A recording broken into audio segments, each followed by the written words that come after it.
हमें सुनने वाले को सभी को प्रणाम। राहुल कुमार।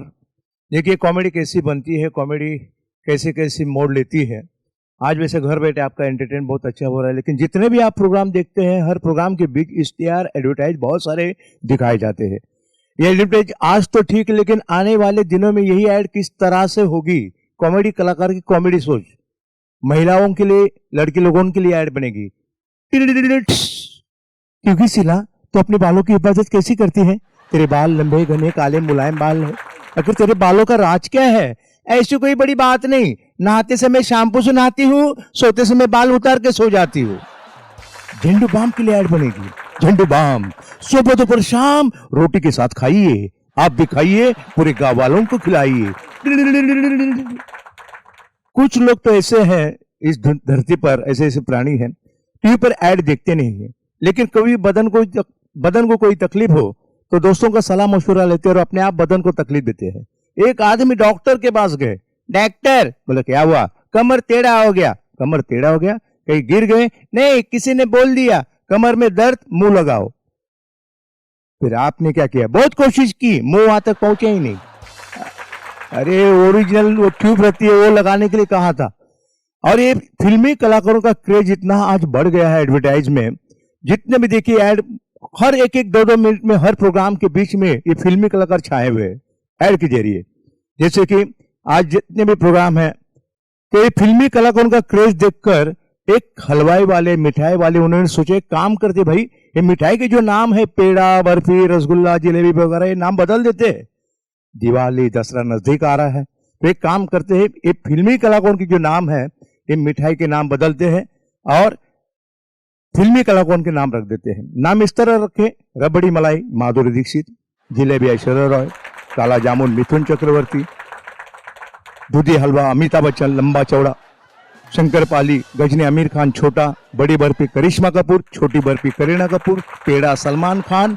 और जिस मिठाई को ठीक तरह से पैकिंग नहीं थी, उस मिठाई का नाम रखा मल्लिका शेरावत। ऐसे नाम रखने से वहां कॉमेडी पैदा होने लगी। एक बच्चा दुकान पर आया, ए मिठाई वाला, आपके पास फिल्मी कलाकारों की मिठाई है ना? एक काम करना, प्रीति जिंटा, बिपाशा, करीना, कटरीना, एलिया भट्ट, ये सब 1 किलो मिक्स देना।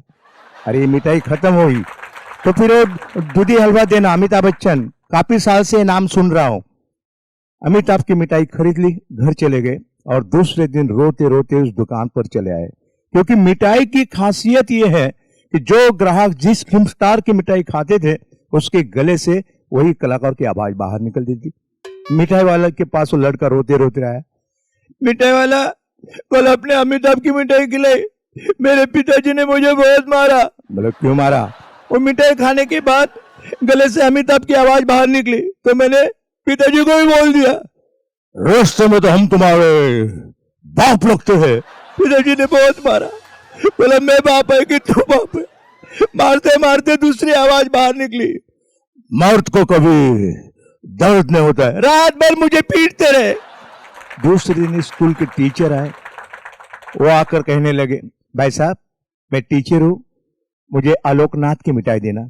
लेकिन गलती से उसने गुलशन गौर की मिठाई दी। मिठाई लेकर घर चले गए, स्कूल में गए, बच्चों को पढ़ा रहे थे। फिर दूसरे दिन दुकानदार के पास आकर उन्हें शिकायत करे, भाई साहब मैंने कल कहा था मुझे आलोकनाथ की मिठाई देना, आपने गलती से गुलशन गौर की मिठाई दी, क्या हुआ? मेरी नौकरी चली गई। बोले वो कैसे?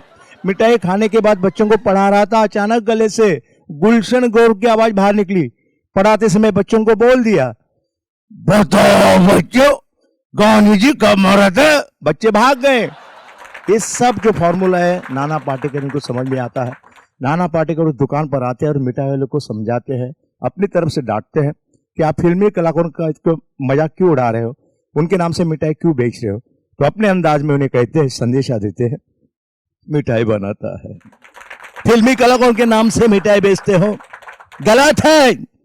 अरे मिठाई बनाने का इतना ही शौक है तो ऐसी मिठाई बनाओ जो हमारे देश का हिंदू, मुस्लिम, सिख, ईसाई सब मिल बांट के एक साथ मिठाई खाए, अमन और सुख की शांति के साथ जिए, ऐसी मिठाई बनाओ।